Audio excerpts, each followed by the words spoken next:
Senhoras e senhores, dando sequência à nossa programação, agora teremos a palestra com o tema Reforma Tributária, Estágio Atual e Próximos Passos.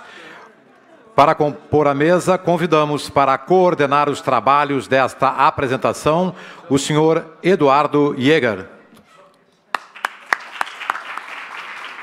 Eduardo Jäger é bacharel em Administração de Empresas pela Universidade Federal do Rio Grande do Sul, URGS, em 1992. Especialização em Integração Econômica e Direito Internacional Fiscal pela Escola Superior de Administração Fazendária e Escola Técnica de Lisboa, em 1999. Ingressou na Receita Estadual em agosto de 94, como fiscal de tributos estaduais, atualmente auditor fiscal da Receita Estadual. Ingressou na Secretaria da Fazenda em dezembro de 1990, no Gabinete de Orçamento e Finanças, como técnico em apoio fazendário. É presidente da AFISVEC, Associação dos Auditores Fiscais da Receita Estadual do Rio Grande do Sul, desde julho de 2022, e foi subsecretário adjunto de Tributação da Receita Estadual do Rio Grande do Sul, de janeiro de 2019 a junho de 2022. E convidamos ao palco o palestrante, o senhor Rodrigo Otávio Orair, diretor da Secretaria Extraordinária da Reforma Tributária do Ministério da Fazenda.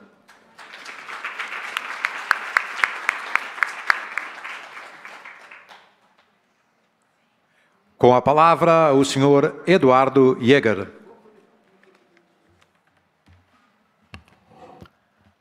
Uma boa tarde a todos, boa tarde a todas.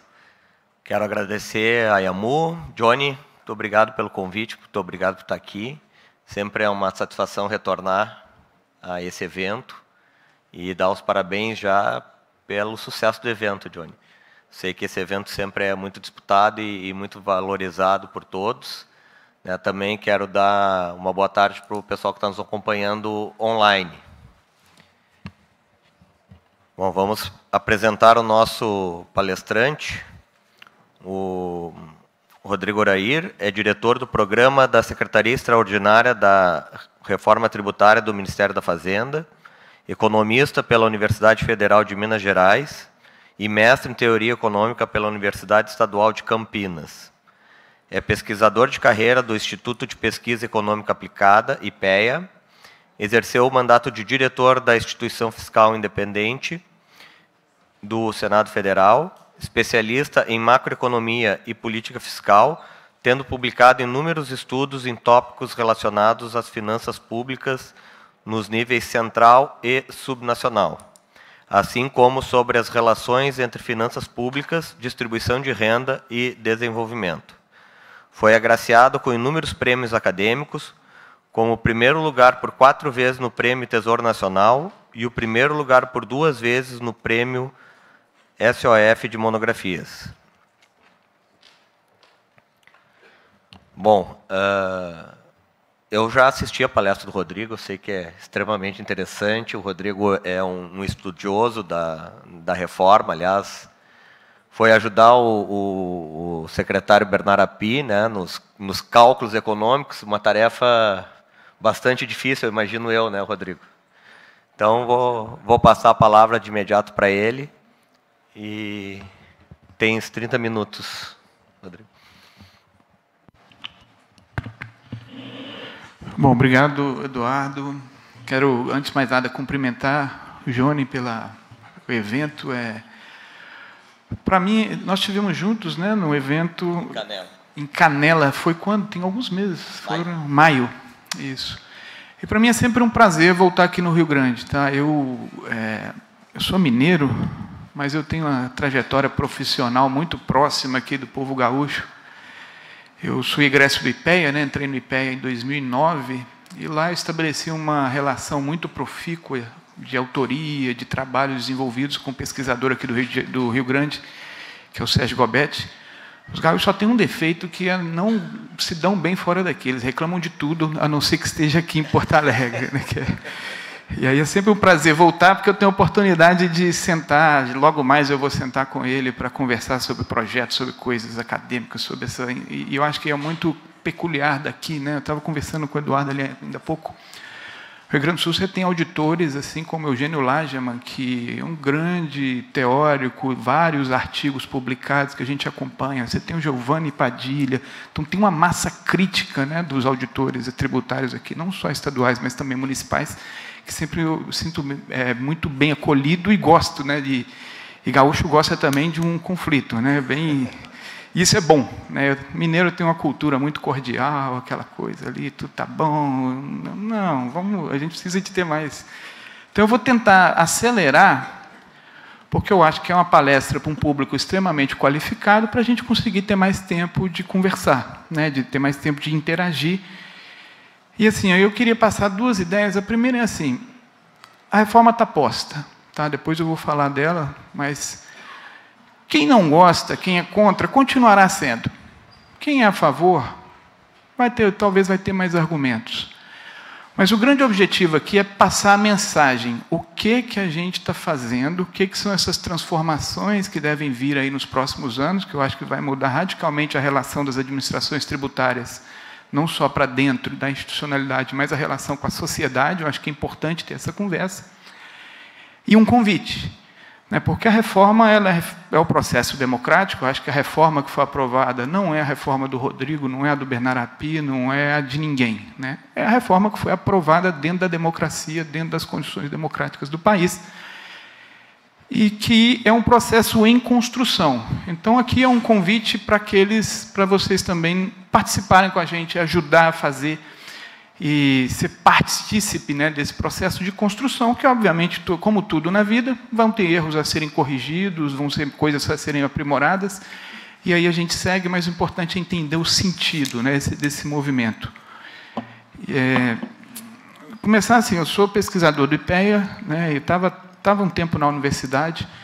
E outra mensagem que eu quero passar para vocês é assim, eu sou economista e fui para a CERT para trabalhar na parte quantitativa da reforma. Obviamente, chegou lá, a Secretaria Extraordinária de Reforma Tributária foi constituída em 2023, né? Eu estava na universidade na época, e aí o Bernard Api, ele me convidou e me disse, Rodrigo, você quer continuar só estudando esses temas de reforma tributária ou quer ter a oportunidade de participar desse processo?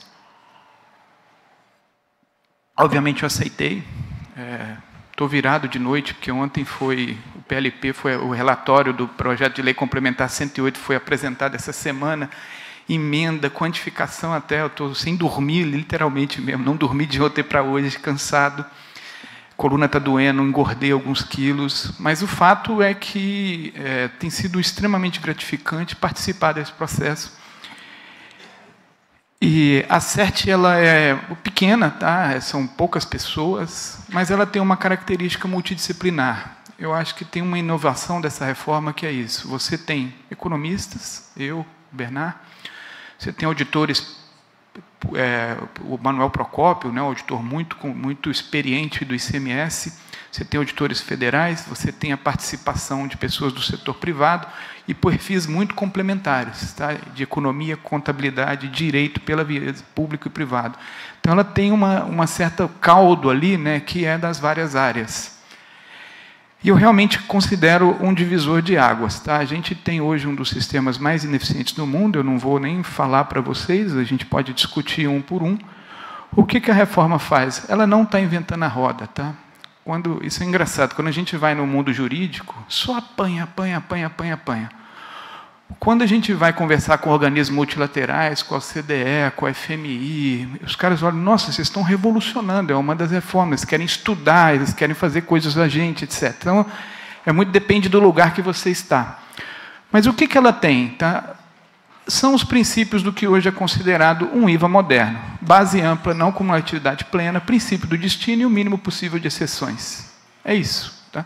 É instituir um tributo do tipo IVA que segue essas características. Quando eu tenho um tributo desse tipo, com essas características, eu tenho uma série de propriedades econômicas, como a não cumulatividade. O que é um dos grandes problemas do Brasil hoje? A dificuldade de você recuperar crédito em investimentos. Na prática, isso encarece o investimento no Brasil. Hoje, você tem um dos grandes problemas no Brasil, que é a dificuldade de você recuperar crédito nas exportações. Na prática, o exportador brasileiro ele está recolhendo tributo na origem e lá no destino e está concorrendo com outros países que estão no destino. Então, o que a reforma faz? Ao trazer esses princípios de um IVA moderno, tá, ela é uma reforma voltada para o crescimento, para a dinamização econômica do país. O que ela tem, digamos, de diferente, de peculiaridade, e por isso, né, embora tenha princípios de ter melhores práticas internacionais, estado das artes, etc., o que ela tem de diferente? A solução do IVA dual. Tá? O que é essa solução? Ela vai ser o sistema de IVA mais flexível do mundo. Tá? Não existe nenhum país em que você tem IVAs duais com a característica que a gente está colocando aqui. A emenda constitucional ela tinha uma visão, o debate político foi para outro. Tá? Então, o que é o IVA dual? Nós temos um tributo federal, CBS, e um tributo subnacional, o IBS. Tributo subnacional esse que é administrado conjuntamente por estados e municípios, que vai ter, portanto, veja, federal e aqui o regional. Tá? Não tem qualquer participação do governo federal no IBS. Tá? São duas coisas. O que eles têm em comum é que eles compartilham a mesma base de cálculo, fato gerador, regimes diferenciados, etc. e tal. Então, na prática, o que nós estamos saindo? Nós estamos saindo de um modelo hoje que é um modelo absolutamente competitivo. Cada um tem o seu tributo e compete entre si. Né? Hoje é uma confusão danada onde começa o ISS, o que é ISS, o que é IPI, o que é ICMS, o que é ISS. Os entes brigando, né? União brigando com o Estado, brigando com o município e brigando entre si na figura da guerra fiscal. A reforma ela vai dizer o seguinte, não, a partir de agora, todo mundo é sócio da mesma base. Base ampla, não cumulatividade plena, princípio do destino e um conjunto de exceções que estão estabelecidas na legislação nacional. E como que eu vou ter autonomia como é que eu garanti a autonomia de cada um desses entes? Por meio da possibilidade de você administrar a sua alíquota própria. Então, após a transição para o novo regime, você vai ter de maneira transparente. Veja, agora a gente está falando num IVA moderno, e não os pseudo-IVAs e os tributos cumulativos que a gente tem hoje. O cidadão entrou num supermercado, comprou um desodorante, comprou um bem. Esse bem vai vir com um valor destacado na nota, nesse valor destacado na nota vai ter a alíquota federal, a alíquota estadual, a alíquota municipal. Quem define a alíquota municipal? A prefeitura. Quem define a alíquota estadual? O governo do estado. Quem define a alíquota federal? O governo federal. A migração para o destino ela vai ser muito lenta, tá? Mas o que é a ideia que está por trás aqui, que é uma revolução em termos de transparência? Hoje, como a gente tem esse misto de origem e destino, né, o que acontece? Hoje, um cidadão de baixa renda no norte de Minas, vou falar de Minas porque é o meu estado, vou dar um exemplo, eu sou casado com uma baiana, estava lá em Salvador, comprei uma passagem de ônibus para minha mãe sair de Minas para visitar meu irmão em Brasília. E aí eu recebi uma nota fiscal de ISS daquela taxa de conveniência de um município de São Paulo que eu nunca nem pisei. Esse é o princípio da origem. Faz sentido? Eu estou na Bahia, compro uma passagem de ônibus para minha mãe, para Brasília, e pago ISS por município. Né? Isso não faz sentido. Hoje, um cidadão de baixa renda, quando está num município do norte de Minas, ele entra ali na internet, ele compra um móvel, um livro, um livreiro, uma mesa, e ele recolhe ali ICMS. Esse móvel vem de um outro estado, vem de São Paulo, por exemplo, ou do Paraná, não importa, o Espírito Santo pode vir de onde for. Parte desse imposto fica nesse estado que lhe é estranho e parte fica dentro do seu estado. A parte que fica dentro de Minas Gerais é partilhada entre os municípios mineiros, 75% dela, com base num critério predominantemente de origem. Isso faz com que um município que tem lá a Vale, com uma mina que tem um valor adicionado grande, fique com a maior parte do recurso que esse município de baixa renda do cidadão. O que a migração do destino faz? Tá? Após a transição, quando o cidadão comprar, não importa se é uma corrida de Uber, não importa se é uma passagem de ônibus, não importa se é um desodorante, não importa se é um livreiro, e não importa de onde ele fez, vai ficar no seu destino. E esse cidadão ele vai pagar tributo para a sua prefeitura, para o seu estado e para o seu governo federal. Tá? É uma revolução em termos de transparência e também de equalização fiscal, no sentido que é o destino, que é onde está a demanda por serviços públicos. Então, onde está o cidadão, é onde ele consome, é onde ele está demandando serviços públicos. Tá? Bom, e a gente está pronto para fazer essa migração? Quer dizer, sair desse federalismo competitivo para entrar num federalismo cooperativo? Eu vou dizer que vocês que eu acho que é uma construção, mas que um primeiro passo foi justamente os 2 projetos de lei complementar que foram enviados, preparados lá, né? A CERT, nós funcionamos ali como mediadores. Eu nunca trabalhei tanto na minha vida igual na preparação desses PLPs, que são os 2 projetos de lei que regulamentam a reforma tributária. A reforma tributária foi aprovada em 2023, na emenda constitucional. Depois a gente teve esses 2 projetos de lei. E nós tivemos ali um trabalho árduo, grupos de trabalho paritários, em que tinha sempre 2 membros da União, 2 dos estados, 2 dos municípios, com paridade de votos, preparando os anteprojetos do que veio a ser o projeto de lei. Esse primeiro projeto de lei foi aprovado, né, que é a Lei Complementar 214.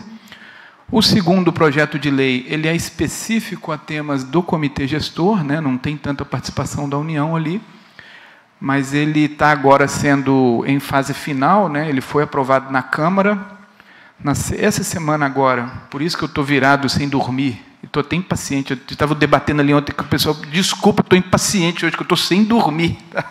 Porque o relatório do Eduardo Braga foi apresentado, salvo engano, na terça-feira, e agora está nessa fase aí de emendas, de possibilidade de colhimento de um novo substitutivo, e ele deve ser votado muito em breve, ainda no mês de setembro. Terminando aí setembro, obviamente tem um retorno para a Câmara, e aí uma coisa que eu não sei se eu falei com vocês, a Secretaria Extraordinária de Reforma Tributária deixa de existir. Tá? A ideia dela de extraordinária é de passageira, não que as pessoas lá não sejam extraordinárias, e o são. Né? Eu tive a honra de trabalhar com pessoas muito dedicadas, honradas, competentes e extraordinárias mesmo. Mas a ideia a nossa missão é dar subsídios técnicos à tramitação desses projetos de lei. Uma vez que eles terminarem a sua regulamentação, a CERT deixa de existir, e aí essa reforma toma, né, o seu corpo, o rumo, né, que aí é principalmente a atribuição das administrações tributárias, diga-se de passagem. Em que pé que a gente está? Né? Então, 23, a emenda constitucional, a gente está ali na fase 24 e 25, o que está previsto? As 2 leis complementares foram prontas, já estão em fase final Nossa, eu não estou enxergando nada ali. O que está faltando? São 2 leis aqui ordinárias. Eu tenho trabalhado bastante na simulação, na calibração desse projeto de lei do imposto seletivo, que deve ser enviado. E tem também um projeto que, só de regular o passe, os 2 fundos que são criados, se alguém tiver interesse, a gente, na hora de debate, conversa mais sobre eles. E agora é uma fase, principalmente dos fiscos, né, que o pessoal está trabalhando no desenvolvimento do modelo operacional e no desenvolvimento do regulamento. Você tem 30 grupos de trabalho da Receita Federal, 34 grupos de trabalho no âmbito do pré-comitê gestor, com auditores estaduais e municipais trabalhando aí no regulamento. 26, a gente já tem um piloto já do modelo operacional rodando, já tem 500 empresas participando desse piloto, são as empresas grandes, já apurando no novo sistema, tudo funcionando. E a ideia é um ano teste já ano que vem. Então, ano que vem a gente já tem um ano teste da CBS. A ideia é que ela seja dispensada de recolhimento, é só testar mesmo o sistema, ver se as coisas estão funcionando. E razoabilidade. Né? Então, se tem uma determinada empresa de um setor muito específico que tem dificuldade ali de adaptar aquilo, a ideia é razoabilidade. Cumpriu, sei lá, manteve o cadastro atualizado, cumpriu a obrigação acessória, está dispensada de recolhimento. A reforma para valer começa em 27. Tá? Ela é, primeiro, full para o governo federal. Então, já em 27, a gente tem o fim do PiscoFins e a entrada da CBS. E aí, depois de 27 a 29, aí sim a gente tem a redução gradual do ICMS e do ISS e a ampliação gradual do IBS até se completar a reforma lá em 2033. Eu acho que assim, só a guisa aqui da conclusão, que aí depois a gente passa, conversa, ouve, que eu acho que é melhor. O que assim, eu acho que a reforma ela traz uma série de questões que a gente está trabalhando, né, ao longo do nosso dedicando todo o nosso esforço para entregar para a sociedade. Então, ela, por exemplo, ela é catalisadora de uma série de revoluções tecnológicas. Tá? A ideia de você ter um cadastro único, você vai ter um repositório único para nota fiscal eletrônica, então vai ter que generalizar a nota fiscal de serviços, o acesso, os auditores todos vão vão acessar esse repositório único. Apuração assistida, totalmente informatizada, já tem o piloto, já está funcionando assim. O split payment, né, ou seja, a vinculação entre o meio de pagamento e a nota fiscal. Então, uma vez que a pessoa for pagar o produto, né, o fornecedor for vender para o adquirente, ele já vai vincular a nota fiscal com o meio de pagamento, boleto, cartão de crédito, que seja, e fazer o recolhimento automatizado ali para o fisco, sem precisar, né, ter a coisa. E um outro também aqui importante é o cashback, que eu acho que eu participei do grupo de trabalho do cashback, e ele é bem interessante porque remete ao piloto aqui do Rio Grande do Sul, que é um caso clássico, né? O Rio Grande do Sul estava tão avançado que ele comandou as discussões sobre o cashback na figura dos auditores daqui, e a gente vai nacionalizar e criar um programa de justiça tributária sem qualquer paralelo no mundo. Tá? Um mecanismo muito mais eficiente de alcançar objetivos sociais do que as desonerações generalizadas que normalmente são feitas. Mas tudo isso aqui, quer dizer, só vai funcionar, tá, se a gente conseguir ter atuação integrada e coordenada entre os fiscos, federal, estadual, municipal. Tá? Então, quero reforçar aqui a ideia de que, olha, é um convite mesmo, é um processo em construção e que é importante, né, para a gente concretizar, para a gente entregar para a sociedade o que vem por aí, é importante esse tipo de atuação. Eu acho que fui breve, não foi? Deu tempo, né? Que aí eu prefiro, que eu acho mais legal a gente interagir, conversar e debater, e trazer coisas polêmicas do que ficar só a minha experiência aqui e tudo da reforma. Obrigado e fico à disposição.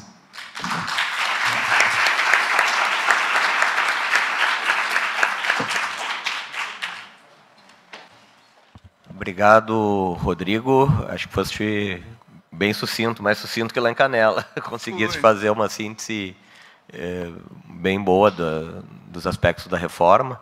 Então, nós temos em torno de 10 minutos pelo meu tempo aqui, Johnny. Posso abrir para perguntas? Então tá, eu estou pensando numa aqui, mas eu acho que o Rodrigo vai tomar todo o tempo do Rodrigo, se eu fizer.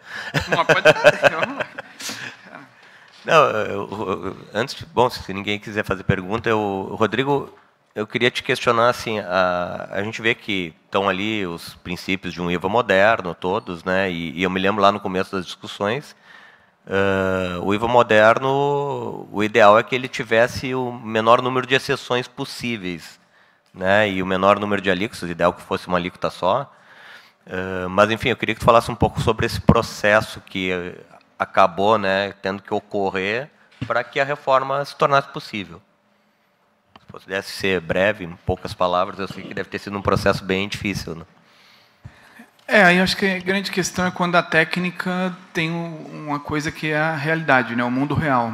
Não adianta você ser tecnicamente o melhor desenhado possível se é politicamente inviável.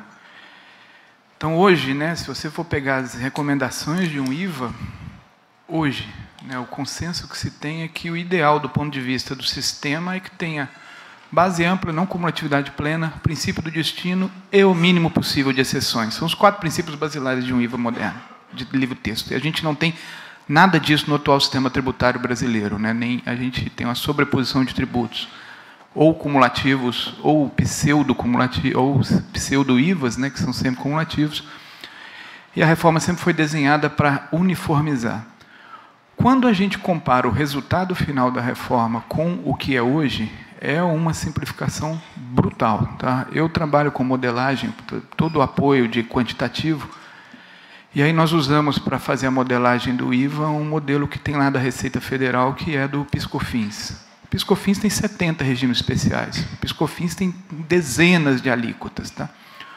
O novo regime, basicamente, o que nós vamos ter? Nós vamos ter cesta básica alíquota zero, nós vamos ter a alíquota reduzida em 60%, que é para saúde, educação, alguns outros alimentos. Nós vamos ter uma alíquota reduzida em 30% para profissões regulamentadas, advogados, economistas, contadores.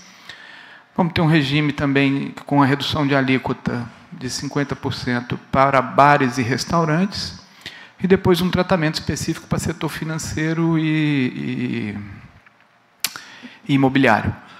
Veja, em 15 segundos eu falei dos principais. Tá? Então, nós estamos falando basicamente 4 alíquotas além da padrão. Eu desafio alguém a me falar de quais, em 30 segundos, como é hoje a tributação do ICMS, do ISS, do PI, do PIS/COFINS. Tá? É impossível. Tá? Então, mesmo comparando com o que é hoje, é uma simplificação brutal. Agora, o que tem de fato, além disso, a gente tem o cashback, que a gente fala, que é muito mais eficiente do que esse tipo de desoneração para alcançar os objetivos distributivos. Né? Hoje é um consenso internacional. O que é o grande problema de você reduzir imposto com objetivo distributivo? Primeiro, não tem nenhuma garantia que vai passar para preço, porque você está, na verdade, reduzindo o fornecimento para o consumidor final, que pode ou não passar para preço. E quando passa, quem que vai se apropriar desse benefício são aqueles que mais consomem, tanto em quantidade quanto em produtos mais caros, que não são os mais pobres. Tá? Então, o que é a grande alternativa? Ao invés de você perseguir esse instrumento, que ele é contraproducente, você tem a tributação mais uniforme possível e o objetivo distributivo você persegue com cashback. Nisso, o Rio Grande do Sul está na frente dos outros estados da federação. Agora, a reforma traz uma coisa interessante, que é uma sistemática de avaliação quinquenal. Tá? O que ela diz? A cada 5 anos, e aí eu vou sair da CERT, eu vou voltar para o IPEA e faço questão de fazer essas avaliações. Tá? Nós vamos fazer uma avaliação de todas as exceções, todos os tratamentos favorecidos que estão nesse sistema. E aí o que a lei complementar diz, né, que foi aprovado nessa avaliação quinquenal? A partir dessa avaliação, nós vamos encaminhar as recomendações de revisões daqueles que não estão funcionando. Então, se tem algum desses instrumentos que foram introduzidos e que não está funcionando bem, não passou, não chegou no alvo, distorceu, criou dificuldades administrativas, nós vamos fazer essas recomendações.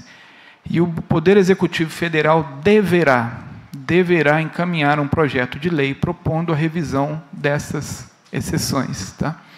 Com que propósito? E aqui uma outra coisa importante da reforma. A reforma não aumenta a carga, tá? Ela está sendo toda calibrada para manter a arrecadação dos tributos atuais. Quanto mais exceções, maior a alíquota padrão. Quanto menos exceções, menor a alíquota padrão. Então, a ideia é que a cada 5 anos a gente vai ter essa janela de oportunidade para você encaminhar, né, esse projeto de lei para revisar aquelas exceções que não estão funcionando. Tá? Então, se for perguntar por que elas entraram, algumas são meritórias, outras por questões políticas, né, que fogem ao largo ali da avaliação técnica, mas eu acho que a gente tem um instrumento bem interessante para corrigir o rumo, né, dessas que não foram bem desenhadas de 5 em 5 anos e conseguir aí um aprimoramento contínuo do sistema tributário brasileiro. Falei muito, né? Falei. Não tem jeito. Rodrigo, agradeço a participação. Passar a devolver a palavra para o nosso cerimonialista.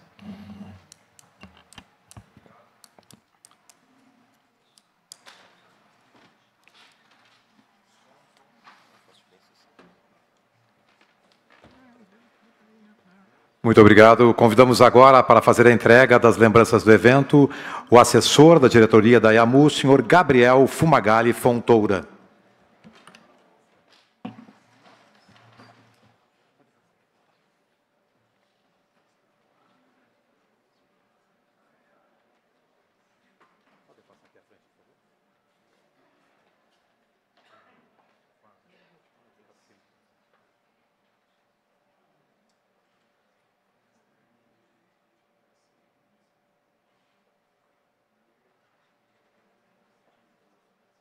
Aplausos mais uma vez.